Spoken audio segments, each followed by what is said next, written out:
je vous ai parlé de la Belgique, nous allons continuer à vous parler de la Belgique. Ben oui, parce que quand même, je crois que la Belgique, elle mérite d'être connue. Donc nous allons toujours continuer avec les fameuses petites cartes du soir. Et cette fois-ci, je vais vous parler de lieux importants en Belgique. Alors j'en ai trois. Bien sûr, il n'y a pas que ces trois-là. La Belgique, c'est quand même pas un pays qui n'est pas intéressant à visiter. Au contraire, il y a énormément de choses à visiter en Belgique. Je vais donc vous parler du lion de Waterloo, voilà, connu pour la défaite de 1815 de Napoléon. Donc voilà, où vous avez, je m'emmerde sur cette butte par tous les temps. Voilà. Enfin, je vais vous montrer après. Donc voilà, vous avez les bonbons. Alors voilà. Alors, donc je m'emmerde sur cette butte par tout ce temps. Voilà. Alors vous avez les bonbons Napoléon, le lion, le groupe ABBA, qui est très connu donc pour sa chanson Waterloo, na na na na na na Waterloo. Donc je vais vous mettre un petit extrait. Le lion de Waterloo, donc voilà, vous avez derrière, je m'emmerde sur cette butte. Voilà, je m'emmerde sur cette butte par tout ce temps. Voilà la petite image. Donc voilà, c'est à Waterloo que Napoléon a perdu. Alors, pour dire la vérité, c'est la plaine qui est plus célèbre que lui. La plaine de Waterloo, forcément morne, forcément napoléonienne, forcément symbole de défaite. Bon, cours d'histoire vite fait, le 18 juin 1815, la bataille de Waterloo, à une vingtaine de kilomètres de Bruxelles. Les Anglais, les Allemands et les Hollandais, on dirait aujourd'hui y mettre une tatouille aux Français. Comme souvent au foot depuis. Et Napoléon, là dans le baba. Comme Zidane contre l'Italie en 2006 à Berlin. Le lion, lui, contemple tout ça de haut de sa butte, 40 mètres de haut, 266 marches à avaler. Figé dans sa pierre et le symbolisant la victoire, le Materazzi du 19e siècle. Oui. Toujours une petite note d'humour. C'est ça que j'aime bien dans ces petites cartes-là. Ouais. Et oui, en effet, il y a 266 marches au lion de Waterloo. C'est super crevant pour y arriver. Et alors, il y a de temps en temps, justement le 18 juin, je pense, qu'il faut une reconstitution de la bataille de 1815. Donc c'est toujours super intéressant à les voir.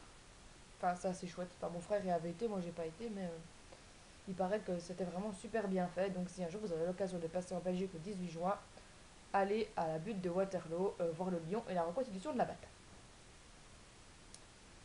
Ensuite, nous allons parler du circuit de Francorchamps. Trop beau le circuit, je regardais le décor. Voilà. La petite image, et ici vous avez tout le truc du Formule 1. Alors, le plus beau circuit du monde, répète tout le monde, hors Belgique, apparemment. Donc voilà, si vous n'êtes pas belge et que vous aimez le circuit de Francorchamps, cliquez sur j'aime. Non, je rigole.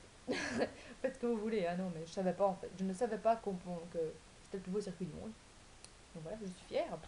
Ici, on veut bien, mais on ne sait pas. D'abord, on connaît pas bien les autres circuits ailleurs. Et puis, cette merveille-là tous les week-ends, n'importe qui vient y rouler des ancêtres, des R5, des vélos des toutes cabossées, de n'importe quoi. Enfin, nous dit toujours que ça coûte la peau des fauteuils, cette perle. Que les seigneurs de la FA ne viendront peut-être plus. Mais qu'on ne sait pas qui paie, qui bénéficie, qui gère, qui fait quoi. Mais les champions de l'ivresse passent. Francorchamps reste. Voilà. Ben, no comment. Hein. Je ne suis pas une fan de course de voiture, mais voilà, c'est vrai que. On va dire que le circuit de Francorchamps est quand même célèbre, même si apparemment il ne s'y passe plus grand-chose. Et ensuite, nous arrivons au lieu le plus complexe, le lieu le plus difficile à démystifier. Il s'agit de la frontière linguistique. Donc, voilà. Et ici, voilà, il dit Hier speak men Vlaams. Excusez-moi d'avoir l'accent néerlandais, que je ne sais pas parler néerlandais. Enfin, si, mais j'ai l'accent horrible. Et il fait ici français. Enfin, c'est un dessin de Kroll. Oui, Kroll, il fait aussi tous des dessins humoristiques sur tout ce qui est la politique, ce qui se passe en Belgique dans le soir. Voilà. Il est relativement connu en Belgique, je sais pas si s'il est connu ailleurs, à mon avis non, parce que voilà, c'est vraiment un humoriste qui dessine sur la politique belge. Alors, au nord les Flamands, au sud les Wallons, et au milieu d'eux, à part les Bruxellois. Un contentieux qui va de Comines à Fourmont. Oui, parce qu'en fait, tout ça c'est compliqué. Nous on est au sud, les Flamands sont au nord. Mais alors il y a ce qu'on appelle des communes à facilité. Donc par exemple, il y a Comines, enfin la ville de Comines en fait se trouve en France, en Flandre, mais les documents sortent en français parce qu'il y a beaucoup plus de Français qui y habitent. Et Fouron est en Wallonie, mais il y a beaucoup plus de Flamands qui y habitent, donc on sort des documents en flamand. C'est ce qu'on appelle des communes à facilité. Voilà, c'est long. C'est ce qui sépare le sol sur lequel on parle néerlandais et de l'autre où on cause français. C'est invisible, mais c'est comme les rayons laser qui protègent les coffres forts des banques dans les films de braquage. Dès que vous passez à travers, ça déclenche l'alarme et vous déguerpissez vite fait ou vous faites comme un rat. Ça fait 181 ans que ça dure et c'est pas fini loin de là. Oui, bon, on ne s'est pas tué dès qu'on passe la frontière, hein, mais voilà quoi. Faut savoir que quand on est en Flandre, on parle néerlandais et après c'est tout. Non, mais par exemple, j'ai une petite anecdote. Enfin, vous allez me dire, d'accord, je sais peut-être, j'ai peut-être pas l'accent néerlandais, mais genre, je suis allée à la mer avec mon cousin.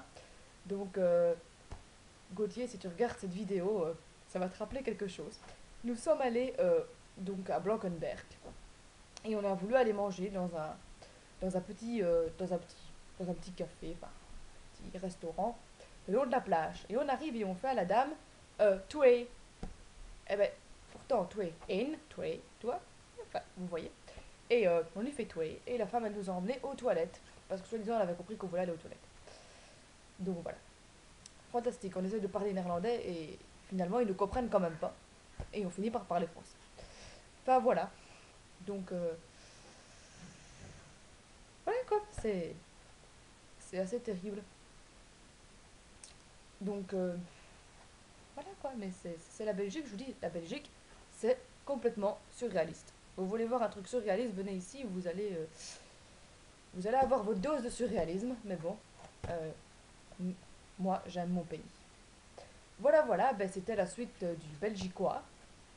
J'espère que ça vous aura plu et la fois prochaine dans le Belgicois, nous parlerons des personnes belges célèbres. Je vous fais gros bisous, je vous dis à très bientôt pour une prochaine vidéo.